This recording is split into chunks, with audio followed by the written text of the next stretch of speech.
Captain Jake Morrison stood on the bridge of the UES Discovery, watching the stars stream past through the main window. His ship had been traveling for 3 weeks through the Andromeda sector, mapping new systems for the Galactic Federation. It was routine work, but Jake enjoyed it. Every new star system might hold surprises. "Captain, I'm picking up something unusual," said Lieutenant Tom Brady from the sensor station.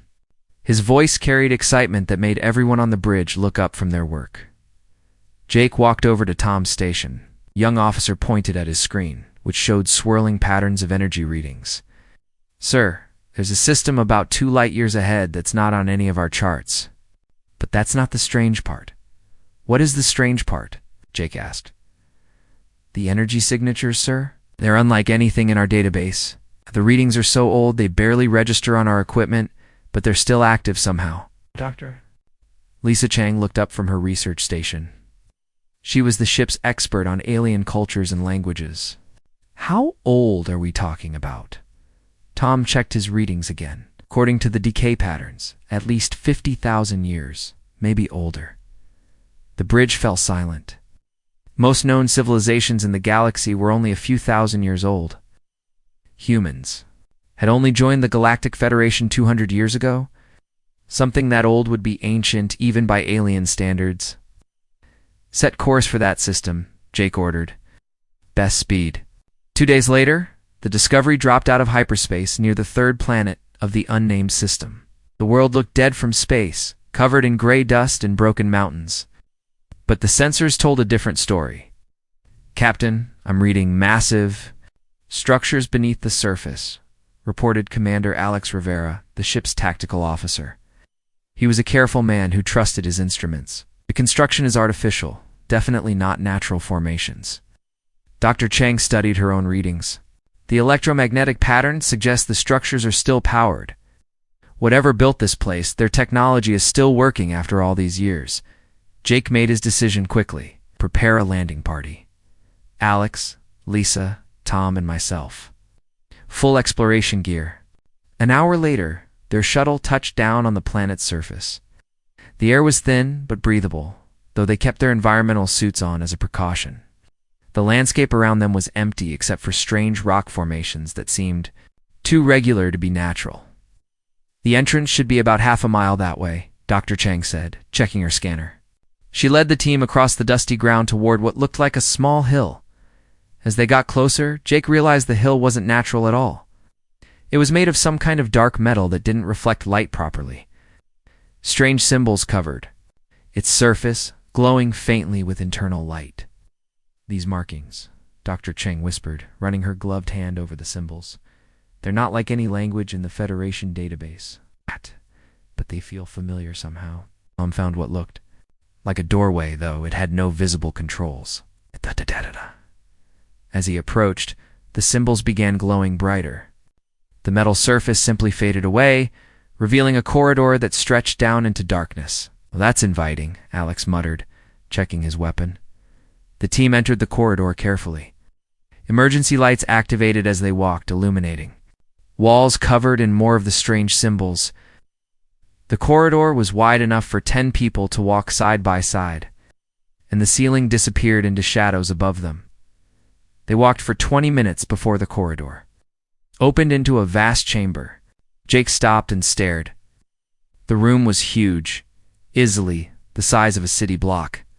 Crystal formations grew from the floor and ceiling, pulsing with soft light. The walls were covered in symbols that seemed to move when he wasn't looking directly at them. "This is incredible," Dr. Chang breathed. She was already taking readings with her equipment. "The crystals are some kind of data storage system. The amount of information here could fill 100 libraries." In the center of the chamber stood a raised platform made of the same dark metal as the entrance. Something was lying on it, though.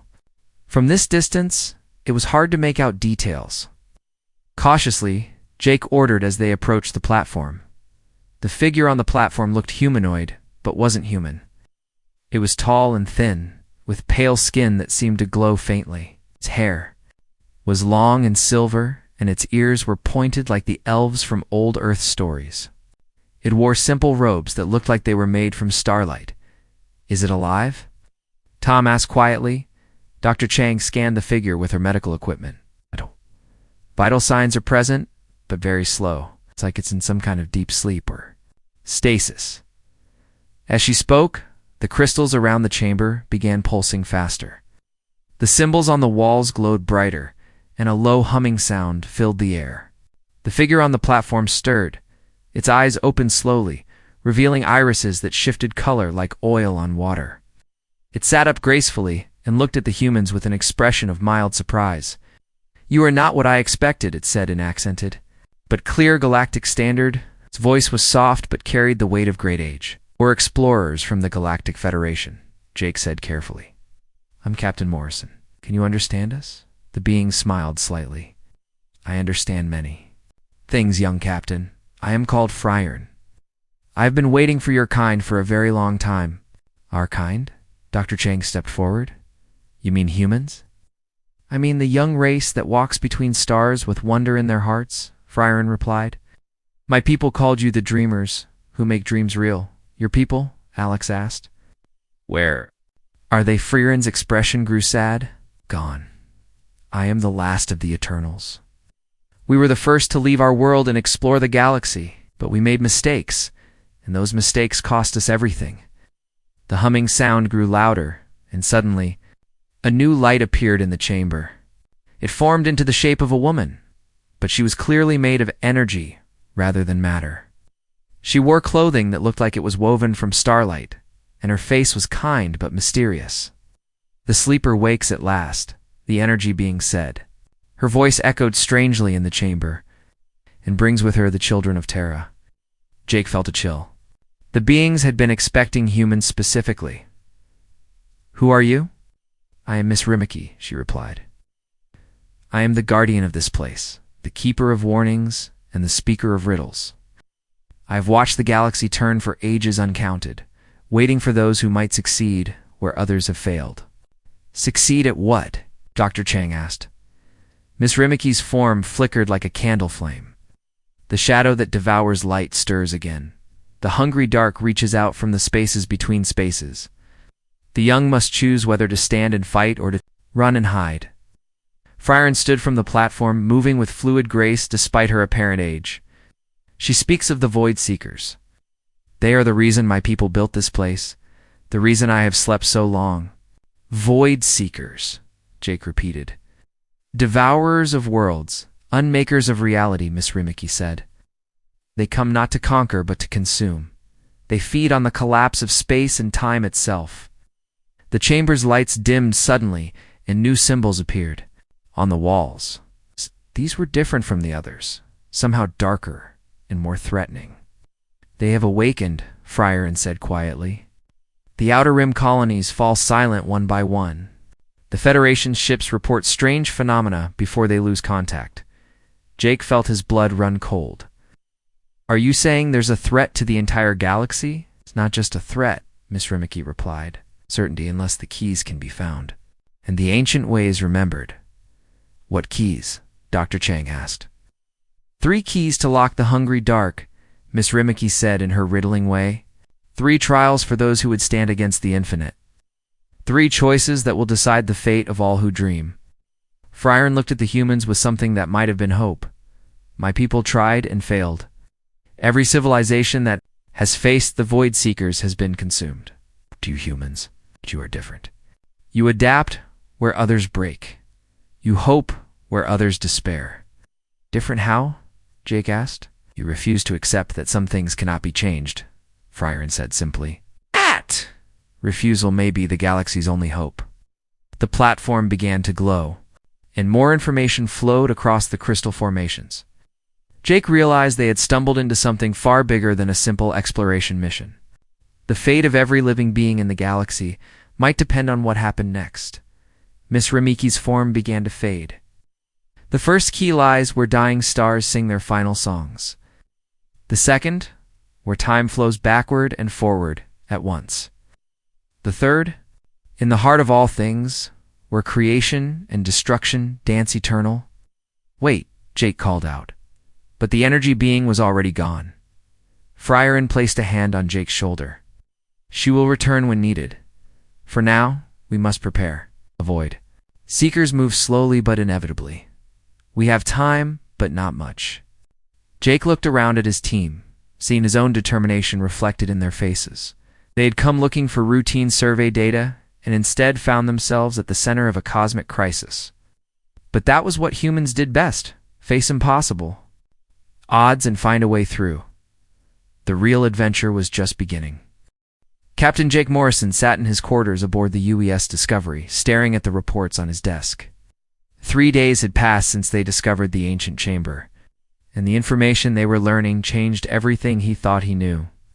About the galaxy, Dr. Lisa Chang had been working around the clock with Frieren, trying to understand the massive archive hidden beneath the planet's surface. The crystal formations weren't just storage devices.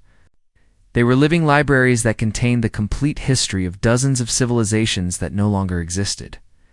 Jake's door chimed, and Dr. Chang entered. She looked tired but excited.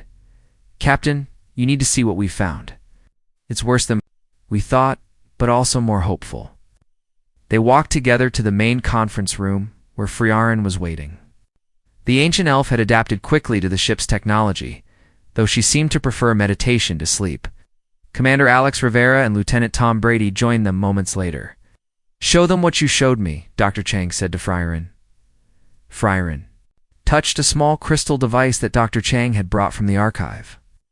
The room's lights dimmed, and holographic images filled the air around them. They showed star maps, but not of the current galaxy. These maps were from long ago. "This is the galaxy as it was 50,000 years ago," Frieren explained. "Watch carefully."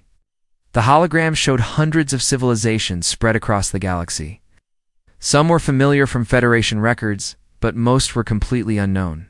As they watched, civilization after civilization simply vanished from the map. Each of these races achieved interstellar travel, Frieren continued. Each thought they were ready to face the challenges of space. But one by one, they encountered the same enemy. "The Void Seekers," Jake said. "Yes, but understanding what they are is more important than knowing their name." Frieren gestured, and the hologram changed to show strange dark shapes moving between. The stars, they are not invaders in the traditional sense. They do not want territory or resources. Dr. Chang leaned forward in her chair. "Then what do they want?" "They feed on the collapse of reality itself," Frieren said simply. "When they attack a system, they don't destroy it in the normal way, they unmake it. The planets, the stars, even the space around them simply stops existing." Commander Rivera frowned. "That's impossible. Matter and energy can't just disappear." "Under normal physical laws, you are correct," Frieren agreed. "But the Void Seekers operate outside those laws. They exist in the spaces between dimensions, where the rules that govern our reality don't apply." Tom Brady studied the holographic display. "How do you fight something like that?" "That is the question my people tried to answer," Frieren said sadly. "We were the first to encounter them, the first to understand the threat they represented. We built weapons that could tear holes in space-time. We created shields that could bend reality around our worlds. Nothing worked." The hologram changed again, showing what looked like a massive battle. Ships that looked like living crystals fought against dark shapes that seemed to eat light itself. Crystal ships fired beams of pure energy, but the dark shapes simply absorbed the attacks and grew larger. "Every weapon we used against them made them stronger," Frieren explained. "Every defense we built, they learned to overcome. In the end, we realized that conventional warfare was useless against them." Jake studied the images carefully. "But you survived. You built the archive, created Miss Rimiki. You must have found some kind of solution. Not a solution, a delay." Frieren waved her hand, and the hologram showed the construction of vast underground complexes throughout the galaxy. We've built warning systems and hid the knowledge of our failures.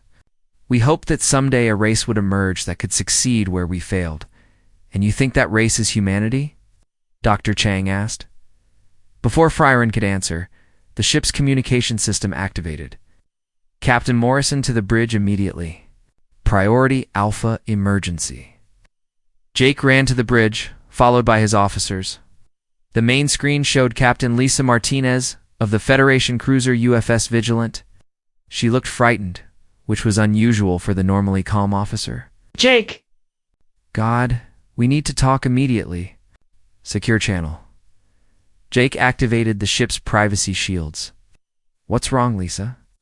3 Outer Rim colonies have gone dark in the past 48 hours. Utera, Riverside Station, and the mining operation on Kepler 7. We sent ships to investigate. Captain! Martinez's image flickered slightly.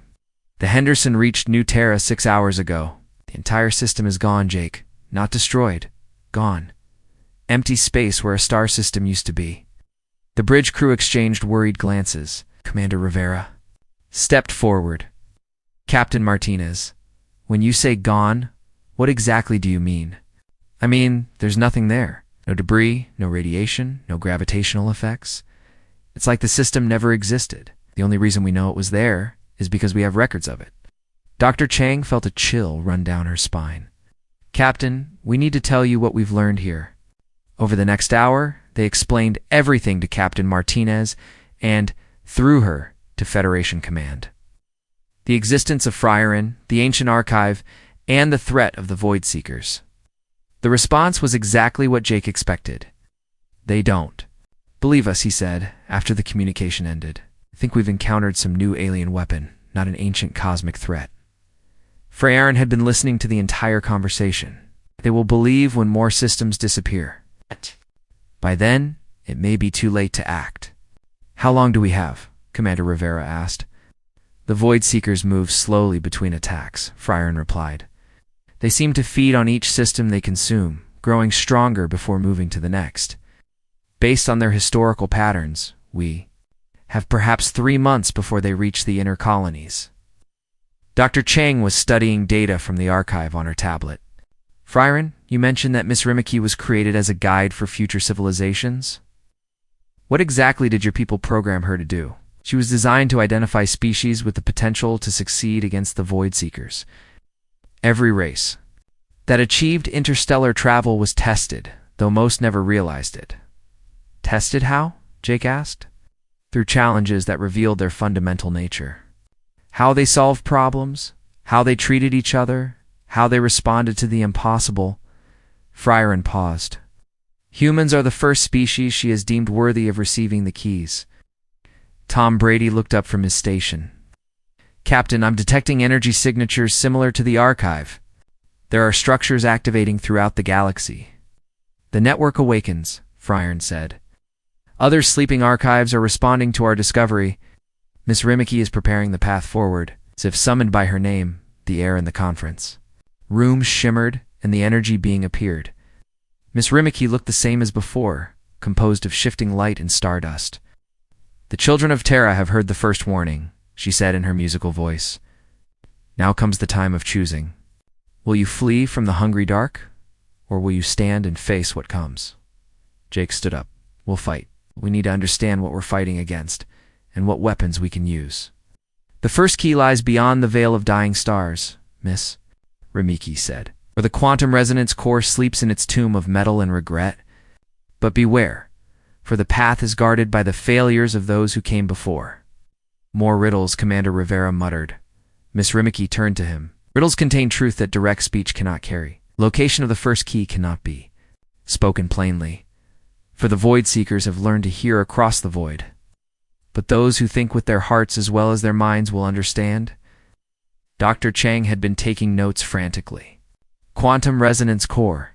That sounds like some kind of technology that affects space-time. The first key can stabilize reality around it, Frieren confirmed. But using it requires a living consciousness to serve as a focusing matrix. The process is dangerous, possibly fatal. We'll face that when we get there, Jake said firmly. What about the other keys? The causal anchor rests where time flows like water in all directions, Miss Rimiki continued.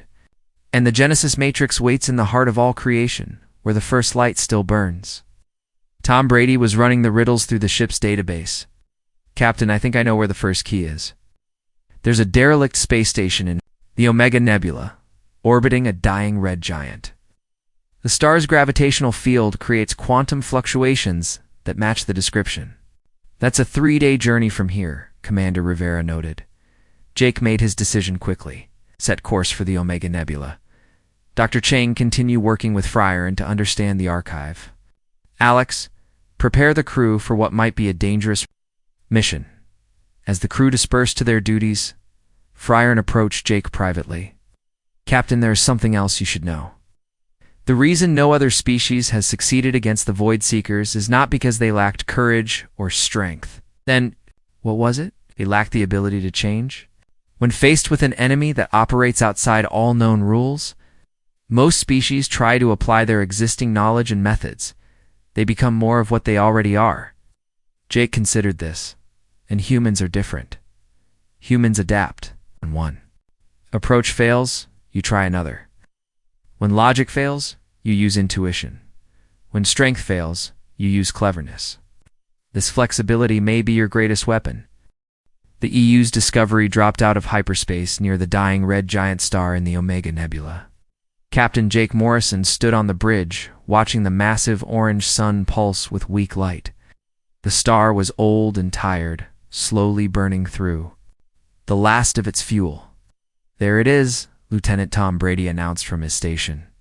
The space station, just like the database predicted. Jake looked at the main screen. The station was huge, easily 10 times the size of any Federation outpost. It was built in a spiral pattern that seemed to twist through space itself. Parts of it flickered in and out of view as if the structure existed only partly in normal reality. The quantum distortions around that station are incredible, Dr. Lisa Chang reported. Space-time is bent so badly near it that our sensors can barely get accurate readings. Commander Alex Rivera studied the tactical display. I'm detecting weapon systems, but they're unlike anything in our database. They seem to be powered by the star's gravitational field. Frieren stood quietly beside Jake, her ancient eyes fixed on the station. This is a tomb, she said softly. My people built it as a test and a guardian. Only those who prove they can think beyond normal limits may enter. What kind of test? Jake asked. One that cannot be passed by force or clever technology alone. Frieren replied. The station's defenses respond to the moral character of those who approach. They seek to understand not just what you can do, but who you are. As if responding to their conversation, lights began flickering along the station's hull. Suddenly, the Discovery's communication system activated on its own. Unknown vessel, a mechanical voice said. You approach the sanctuary of final choices. State your purpose and prepare to be judged. Jake stepped forward. This is Captain Morrison of the Federation ship Discovery.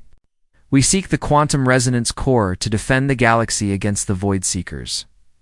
There was a long pause. Then the voice spoke again, but now it sounded less mechanical and more thoughtful.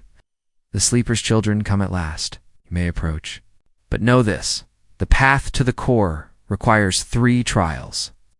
Fail any trial, and your ship will be held here until the star dies. How long do we have before that happens? Dr. Chang asked quietly. Tom Brady checked his calculations. The star should collapse in about 6 months, Captain. We'll take that risk, Jake announced. Permission to dock. A docking bay opened on the station's lower section, and Jake led a team inside. The bay was enormous and filled with breathable atmosphere, though the gravity felt slightly wrong. Frieren, Dr. Chang, Commander Rivera, and Tom Brady accompanied him. The station's interior was a maze of corridors that seemed to bend and twist in impossible ways. Symbols covered the walls, similar to those in the archive, but somehow more urgent.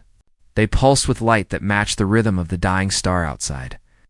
The first trial chamber is this way, Frieren said, leading them down a corridor that seemed to stretch much further than it should have.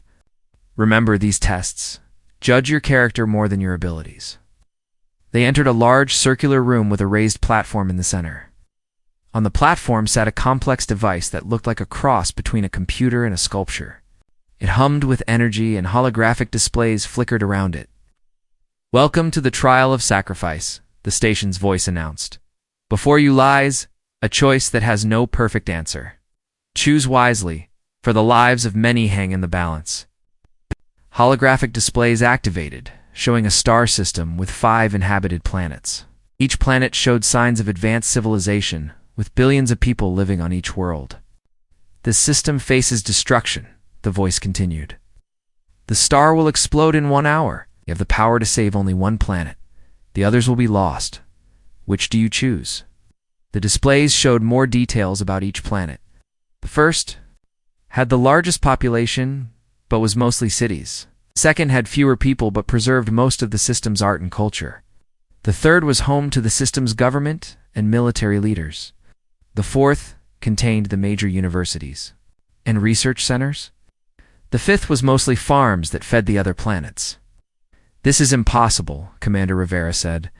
How can we choose who lives and who dies? Dr. Chang studied the displays carefully. Wait, look at the energy readings from each planet. They're all slightly different. Tom Brady ran calculations on his portable device. Dr. Chang is right. The planets have different energy signatures, but they're complementary. If we could somehow link them together, Jake understood what they were thinking. This isn't really about choosing which planet to save. It's about finding a way to save them all. But the scenario says we can only save one, Commander Rivera protested. The scenario assumes we'll accept its limitations, Jake replied. Humans don't give up that easily, working together. The team figured out how to use the device on the platform to create an energy network between all 5 planets. Instead of saving one and losing 4, they found a way to distribute the star's explosion energy across all 5 worlds, weakening it enough that their planetary shields could protect everyone. Trial 1 complete, the station announced, and Jake could swear the voice sounded pleased. You chose to reject an impossible choice and create your own solution. Proceed to Trial 2. The second trial chamber was smaller and stranger. The walls seemed to be made of flowing liquid metal, and the floor was transparent, showing the swirling gas clouds of the nebula below. In the center of the room stood what looked like a simple chair. The trial of understanding, the voice announced. To proceed, one of you must sit in the chair and experience the memories of those who came before. But be warned, the chair shows not just knowledge, but also the pain and fear of every species that failed against the Void Seekers. Dr. Chang stepped forward immediately. I'll do it. Understanding alien cultures is my specialty. Lisa, no, Jake said. We don't know what that thing might do to your mind. Captain, this is what I trained for my entire life, she replied firmly. Besides, someone has to do it, and I'm the most qualified. Before anyone could stop her, Dr. Chang sat. In the chair, immediately, her eyes rolled back and her body went rigid. Energy flowed from the chair into her mind, and holographic images began appearing around the room. The team watched in horror as the images showed civilization after civilization falling to the Void Seekers. They saw the final moments of dozens of species, each one trying desperately to survive against an enemy that existed outside all natural laws. But they also saw something else. Each species had contributed something to the fight, even in failure. The crystal beings had developed energy weapons. The metal shapers had created defensive barriers. The mind speakers had found ways to communicate across vast distances instantly. They're all connected, Dr. Chang whispered without opening her eyes. Every species that faced the Void Seekers left behind knowledge that built on what came before. The failures weren't really failures, they were lessons. The chair released her, and Dr. Chang opened her eyes. She looked tired but also excited. I understand now. The quantum resonance core isn't just a weapon. It's a key that unlocks the combined knowledge of every species that ever fought the Void Seekers. Trial to complete, the station announced. You have learned that failure can be its own form of success. Proceed to the final trial. The third chamber was the largest yet, and it was filled with an obstacle course that would have challenged the best athletes in the galaxy. But this wasn't a test of physical ability. The trial of unity, the voice announced. This course can only be completed if all 5 team members work together perfectly. Each obstacle requires different skills, and no one person has all the abilities needed. The course began with a maze that could only be solved by having different people take different paths and communicate with each other. Tom Brady's mathematical mind helped plot the routes while Commander Rivera's tactical training coordinated their movements. Next came a series of energy puzzles that required Frieren's ancient knowledge combined with Dr. Chang's cultural understanding. To decode, Jake's leadership skills kept everyone focused and working together when the puzzles became frustrating. The final obstacle was a platform that would only activate when all 5 team members placed their hands on it at exactly the same moment while thinking about the same thing. "What should we think about?" Tom asked. "Hope," Jake said simply. "Hope for the future. Hope that we can protect the galaxy. Hope that we can succeed where others failed." They placed their hands on the platform together, and it blazed with light. The chamber's walls faded away, revealing the heart of the space station. In the center, floating in a column of pure energy, was the quantum resonance core. "All trials complete," the station announced, but now the voice sounded warm and proud. "You have proven that humanity possesses the 3 qualities needed to wield the first key. You can sacrifice without losing your humanity. You can learn from failure without being defeated by it. And you can work together without losing your individual strengths." The energy column faded, and the quantum resonance core settled gently into Jake's hands.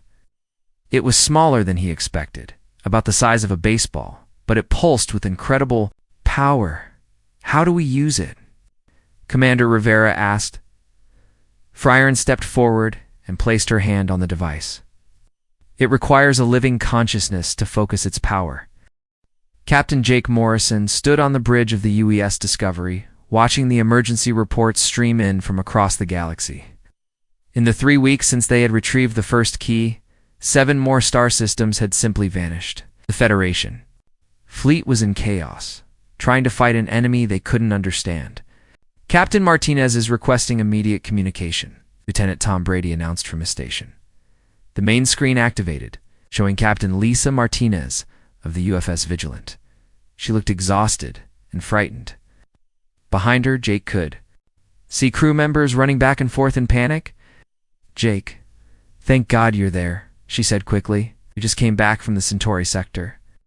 Admiral Thompson sent a full battle group to intercept what our scouts thought were Void Seeker ships." "What happened?" Jake asked, though he suspected he already knew the answer. 12 ships gone in less than 10 minutes. The enemy vessels just passed through our weapons like they weren't even there.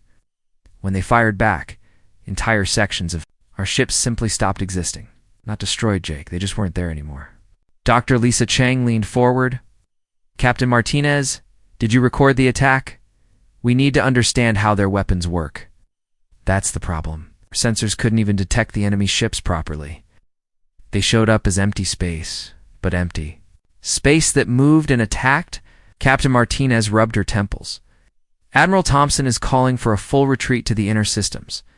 Commander Alex Rivera stepped into view. "Captain, retreating won't work. If these things can unmake reality itself, no defense will stop them forever." Frieren, who had been listening quietly, spoke up. "Your commander is correct. The Void Seekers cannot be defeated by conventional warfare. Every weapon you use against them makes them stronger. Every ship you lose feeds their hunger." After the communication ended, Jake called a meeting in the main conference room.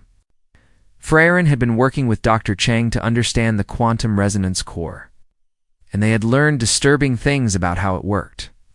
"The first key can stabilize reality in a small area," Dr. Chang explained, gesturing to the baseball-sized device sitting on the table. "But using it requires someone to serve as a living focus. The energy flows through a person's mind and body." "What are the risks?" Jake asked. "Unknown," Frieren admitted. "My people never had a chance to test it in actual combat. The theoretical model suggests the focusing mind experiences the full weight of space-time distortion. It could be overwhelming." Tom Brady had been studying the riddles Miss Rimiki had given them. "Captain, I think I've figured out where the second key is located," she said. "It was where time flows like water in all directions. There's a planet in the Chronos system where a black hole's gravity creates temporal anomalies." "How bad are these?" "Anomalies?" Commander Rivera asked. "Time moves differently in various parts of the planet. Some areas experience hours, while others experience minutes. There are reports of explorers aging years in what should have been days, or finding themselves younger than when they arrived. Jake made his decision. Set course for the Chronos system. We need that second key before the Void Seekers get any closer to inhabited space. The journey to Chronos took for days. As they approached the system, they could see why it was considered one of the most dangerous places in the galaxy. The black hole at the system's center twisted space and time, around it like a whirlpool. The planet they sought orbited just outside the event horizon, locked in a delicate balance between falling in and escaping. "Sensors are going crazy," Tom reported. "Time distortion readings are off the charts. Some parts of the planet are experiencing time at normal speed, but other areas are moving much faster or slower." Dr. Chang studied the readings carefully. "The pattern isn't random. We'll need to navigate carefully to reach the center where the key should be located." They took a shuttle down to the planet's surface, leaving the Discovery in orbit. The planet's surface looked normal enough, covered in strange rock formations and metallic structures that obviously weren't natural, these buildings, Frieren observed as they walked through what looked like an abandoned city. They're from different time periods. Some are ancient, others look like they were built recently. Dr. Chang scanned one of the structures. The metal composition suggests this building is about 10,000 years old, but the architectural style matches Federation designs from 50 years ago. Time distortion, Jake realized. People from different eras ended up here and built things according to their own technology levels. As they moved deeper into the city, they began to notice the time effects themselves. Tom Brady pointed to his chronometer and watched the seconds tick by at different speeds depending on where he stood. In some spots, a minute felt like an hour. In others, hours passed in what felt like seconds. Frieren pointed to a tall tower in the center of the city. That must be where the second key is hidden. The tower was unlike the other buildings. It seemed to be made of crystallized time itself, shimmering and changing as they watched. Strange symbols covered its surface, similar to those they had seen in the archive, but somehow more complex. Inside the tower, they found a spiral staircase. That seemed to go up forever. As they climbed, they began to experience the full effects of the temporal maze. Sometimes they felt like they were climbing for hours, only to check their chronometers and find that minutes had passed. Other times they climbed quickly but found that days had gone by outside. "Trick is not to fight it," Frieren advised. "Let time flow around you like water. Don't try to control it or understand it completely." At the top of the tower, they found a chamber that defied all logic. The room was simultaneously ancient and new, empty and full, large and small. In the center sat a device that looked like a compass made of liquid starlight. "Causal anchor," Dr. Chang whispered. "It's beautiful." But as Jake reached for the device, the chamber around them began to change. Suddenly they weren't alone. Figures appeared throughout the room, translucent and flickering. They were members of different alien species, all reaching for the same device. Other expeditions, Frieren realized. Trapped in time loops, forever trying to claim the second key. Jake understood the test immediately. They're stuck because they're trying to take the key for themselves. But the tower is designed to prevent any one person or species from claiming it alone. "So how do we get it?" Commander Rivera asked. "By not taking it," Dr. Chang said suddenly. "By sharing it." Nodded. Instead of grabbing the causal anchor, he gestured to the trapped figures around the room. "We're not here to take this device away from you. We're here to use it together, to save the galaxy from a threat that affects all of us." The translucent figures stopped reaching for the device and turned to look at Jake. Slowly, they began to nod. One by one, they placed their hands near the causal anchor without trying to claim it. Jake did the same, followed by his team and Frieren. As their hands came together around the device, the time distortions in the chamber stabilized. The trapped figures smiled and faded away, finally free from their eternal loops. The causal anchor lifted gently into Jake's hands. It felt warm and seemed to pulse with the rhythm of time itself. "2 keys down, 1 to go," Commander Rivera said, but As they prepared to leave the tower, alarms began sounding from their shuttle's communication system.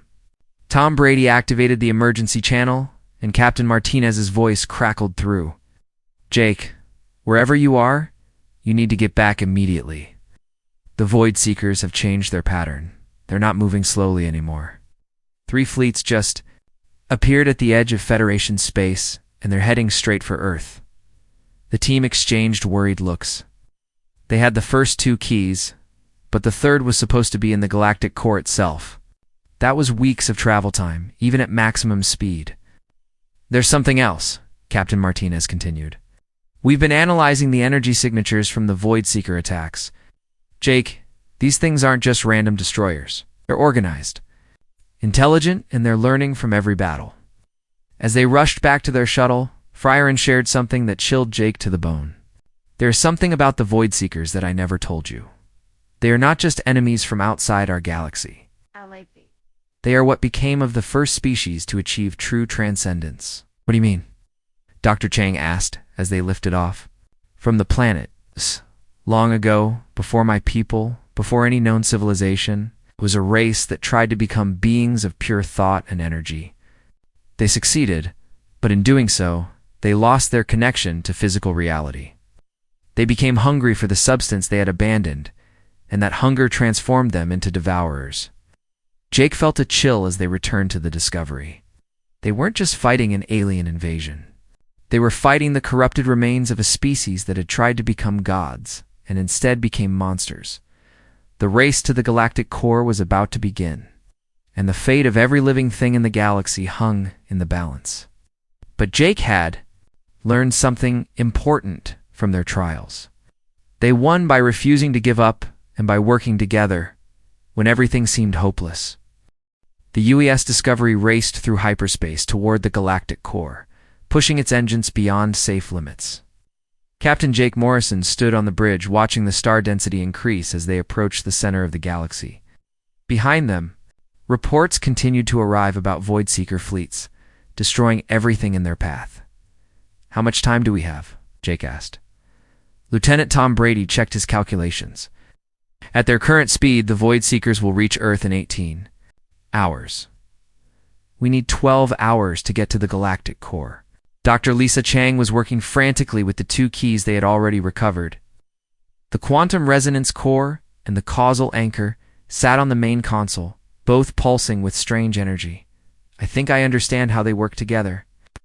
First key stabilizes reality. The second key controls the flow of cause and effect. But we need the third key to make them truly effective." Frieren stood quietly beside them, her ancient face showing worry for the first time since they had met. The Genesis Matrix is hidden in the most dangerous place in the galaxy. The galactic core is where space and time are most unstable. Even approaching it could destroy the ship. "We don't have a choice," Jake replied firmly. "If we don't get that third key, the Void Seekers will consume everything." Commander Alex Rivera looked up from his tactical station. "Captain, I'm detecting massive energy readings ahead. We're approaching the edge of the galactic core region." The main screen showed what looked like a wall of fire stretching across space. Millions of stars crowded together, their gravity wells overlapping and creating storms of radiation that could vaporize any normal ship. In the center, a massive black hole anchored the entire galaxy. There, Frieren pointed to a structure barely visible among the stars, the Eternal Sanctuary. "My people built it as the final testing ground, where the Genesis Matrix waits for those worthy to claim it." The structure was enormous, larger than entire cities. It looked like it was built from crystallized starlight and seemed to exist partially outside normal spacetime. Energy crackled around it constantly as gravitational forces tried to tear it apart. "How do we get inside?" Dr. Chang asked. "Very carefully," Frieren replied.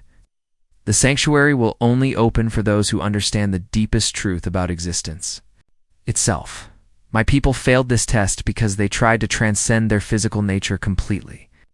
As they approached the sanctuary, Miss Rimiki appeared on the bridge. The energy being looked more solid than before, as if being near the galactic core gave her extra power. "The final test approaches," she said in her musical voice. "Here at the heart of all creation, The children of Terra must choose between conquest and compassion, between transcendence and connection. What exactly is the test? Jake asked. To claim the Genesis Matrix, you must understand what the Void Seekers truly are and offer them what they have lost, Miss Rimiki replied. The Matrix has the power to rewrite reality itself, but using it requires wisdom beyond simple knowledge. The sanctuary's great doors opened as they approached, revealing a docking bay filled with ships from dozens of different civilizations. All were empty, their crews long gone. Jake led his team into the sanctuary's depths. The corridors were filled with murals, showing the history of the galaxy, from the first life to the rise of the Eternals to the coming of the Void Seekers. The artwork was beautiful but sad, telling the story of civilizations that reached for the stars only to fall into darkness. At the center of the sanctuary, they found a chamber that defied description. It was huge and small at the same time, ancient and new, full of light and shadow. In the center floated the Genesis Matrix, a sphere of pure possibility that seemed to contain entire universes within itself, but they were not alone in the chamber. Dark shapes moved at the edges of their vision. Jake realized with horror that they were facing Void Seekers for the first time. The creatures were terrifying to look at. They seemed to be made of hungry darkness that ate light and hope. But as Jake looked closer, he saw something unexpected. Deep within each dark form, there was a spark of something familiar, something that had once been alive and curious and full of dreams. "They're not monsters," Dr. Chang whispered. "They're people. They're what's left of the first species to achieve transcendence." Frieren nodded sadly. They tried to become beings of pure thought and energy, but in doing so, they lost their connection to the physical universe. The hunger, you see, is their desperate attempt to regain what they threw away. One of the Void Seekers moved closer, and Jake could feel its desperate hunger like a cold wind. But underneath that hunger, he sensed something else: loneliness, regret, a desperate wish to remember what it had once been. "You want to go home?" Jake said softly to the creature. "Want to remember what it felt like to be real?" The Void Seeker stopped moving, as if surprised that someone understood. Commander Rivera raised his weapon, but Jake held up a hand to stop him. "They're not evil. They're lost. They gave up everything that made them who they were in pursuit of something they thought was better." Dr. Chang approached the Genesis Matrix carefully. The device can rewrite reality, but it requires understanding the fundamental truth about existence. "I think I know what that truth is," Jake asked. "That transcendence isn't about leaving your nature behind. It's about becoming the best version of what you already are." Dr. Chang placed her hands on the Genesis Matrix. "Humans are explorers and dreamers and builders. Our strength comes from being connected to each other and to the physical universe." The Genesis Matrix began to glow, and Jake felt its power reaching out to connect with the other two keys. But instead of using that power as a weapon, Dr. Chang did something unexpected. She offered it to the Void Seekers as a gift. "I can't undo what you've become," she said to the dark creatures. "But we can offer you a chance to remember what you once were. The Genesis Matrix can create pockets of reality where you can exist as you were before, connected to the physical universe." Again, the Void Seekers stopped their advance. For a moment, the chamber was completely silent except for the hum of the Genesis Matrix. Then, slowly, the dark creatures began to change. The hungry darkness that surrounded them started to fade, revealing forms that were beautiful and strange. They had been the first explorers, the first dreamers, who looked up at the stars and wondered what was out there. In their rush to transcend their limitations, they had forgotten the joy of simply being alive. "We remember," one of them said, in a voice like distant music. "We remember what it felt like to wonder, to hope, to dream of tomorrow." Jake stepped forward. "You don't have to be hungry anymore. You don't have to devour other civilizations too. Feel real. The Genesis Matrix can give you back your connection to the universe." The former Void Seekers gathered around the Genesis Matrix, and Dr. Chang activated its power. Reality rippled outward from the device, creating zones where the dark creatures could exist as they had long ago. The hunger that had driven them for so long finally began to fade. Miss Rimiki appeared beside them, smiling for the first time. Since they had met her, the test is complete. Humanity has proven that true strength comes not from conquering your enemies, but from healing them. Frieren placed a hand on Jake's shoulder. My people tried to defeat the Void Seekers through superior technology and strategy. Every other species did the same. But you offered them something none of us thought to give. Forgiveness, understanding, a second chance. As the Genesis Matrix completed its work, the reports from across the galaxy began to change. The attacking Void Seeker fleets were stopping their advance. Instead of destroying star systems, they were helping to rebuild the ones they had damaged. The hunger was gone, replaced by the curiosity and wonder they had lost so long ago. What happens now? Commander Rivera asked. Now we explore, Jake said simply. All of us, together. The galaxy is vast and full of wonders, and we have eternity to see them all. The former Void Seekers began sharing their ancient knowledge with the Federation, teaching technologies that could heal planets and bridge the gaps between species. Frieren became an ambassador, helping different civilizations understand each other. Miss Rimiki continued to guide exploration missions. But now her riddles were about discovery rather than survival. And at the center of it all were the humans. The species that had looked at an impossible situation and refused to accept that some things couldn't be changed. They had faced the greatest threat the galaxy had ever known and defeated it not with weapons or superior technology, but with empathy and hope. Captain Jake Morrison stood on the bridge of the Discovery as they prepared for their next mission. The galaxy was at peace, but there were still unexplored regions beyond the rim, still mysteries waiting to be uncovered. The complete chronicle of existence was vast and infinite, and humanity had found their place in it. They were the dreamers who made dreams real, the explorers who refused to accept limitations, the healers who could mend even the deepest wounds. And they would keep exploring, keep dreaming, keep believing that tomorrow would be better than today, till the stars themselves grew cold. The adventure was just beginning.